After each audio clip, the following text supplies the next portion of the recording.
एक बार एक रईस राजा था जिसकी 4 रानियां थीं।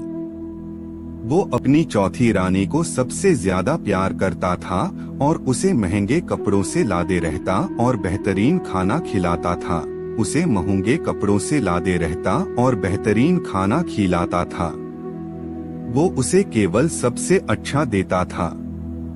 वो अपनी तीसरी पत्नी से भी बहुत प्यार करता था और उसका आस पास के राज्यों में बखान करता था, मगर उसे डर था कि वो एक दिन उसे किसी और के लिए छोड़ देगी। वो अपनी दूसरी पत्नी से भी प्यार करता था और वो उसकी हमरास थी और उसके साथ हमेशा सहानुभूति, इज्जत और धैर्य से रहती थी। जब भी राजा को कोई परेशानी होती वह उसे बताता ताकि वह राजा को उस परेशानी का हल बता सके। राजा की पहली पत्नी राजा की सबसे वफादार थी और राज्य और उसकी दौलत बढ़ाने में बहुत मदद करती थी, मगर वह अपनी पहली पत्नी से प्यार नहीं करता था।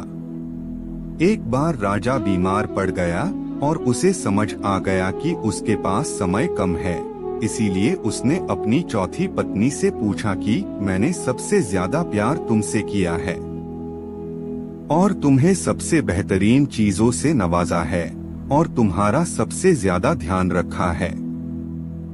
अब जब मैं मरने जा रहा हूँ, क्या तुम मेरा साथ देने के लिए मेरे साथ चलोगी? तब उसके चौथी पत्नी ने जवाब दिया कि बिल्कुल नहीं। उसकी बात राजा के दिल में छुरी जैसी चुभी। अब दुखी राजा ने अपने तीसरे पत्नी से पूछा कि मैंने सारी जिंदगी तुमसे प्यार किया, अब मैं जा रहा हूँ, क्या तुम मेरे साथ चलोगी? नहीं, ऐसा तीसरी पत्नी ने जवाब दिया। जिंदगी बहुत अच्छी है और जब तुम मरोगे तो मैं दोबारा शादी करूंगी। अब राजा ला दिल बैठ गया था और वह ठंडा पड़ गया था। फिर उसने अपनी दूसरी पत्नी से पूछा, मैंने हमेशा जरूरत के वक्त तुमसे मदद मांगी और तुमने भी हमेशा मेरा साथ दिया। जब मैं मरूंगा क्या तुम मेरा साथ देने मेरे साथ आओगी? माफ करना, इस बार मैं तुम्हारी मदद नहीं कर सकती। दूसरी पत्नी ने जवाब दिया, ज्यादा से ज्यादा मैं तुम्हें तुम्हारी कब्र तक छोड़ सकती हूँ। उसका जवाब बिजली की तरह राजा को लगा और वो बेहद दुखी हो गया। तभी एक आवाज आई, मैं आपके साथ चलूंगी और जहाँ आप जाएंगे वहाँ चलूंगी। राजा ने नजर घुमाई तो उसकी पहली पत्नी खड़ी थी।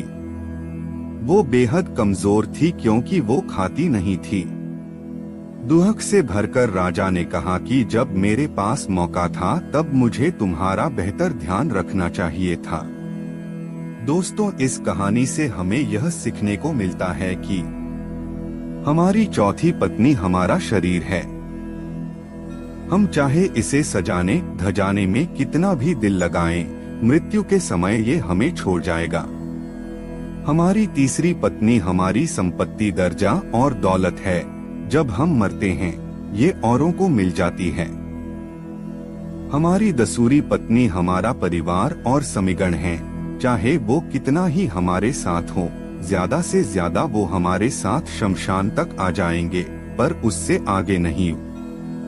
हमारी पहली पत्नी हमारी आत्मा है जो अक्सर दौलत, ताकत और अहंकार के सलए बेध्यान हो जाती है, मगर हमारी आत्मा ही एक ऐसी है जो जहां हम जाएंगे वहां तक जाएगी। इसीलिए इसे उपजाएं, ताकतवर बनाएं और इसका आज से ही ध्यान रखें। यही दुनिया में आपका सबसे बड़ा तोहफा है।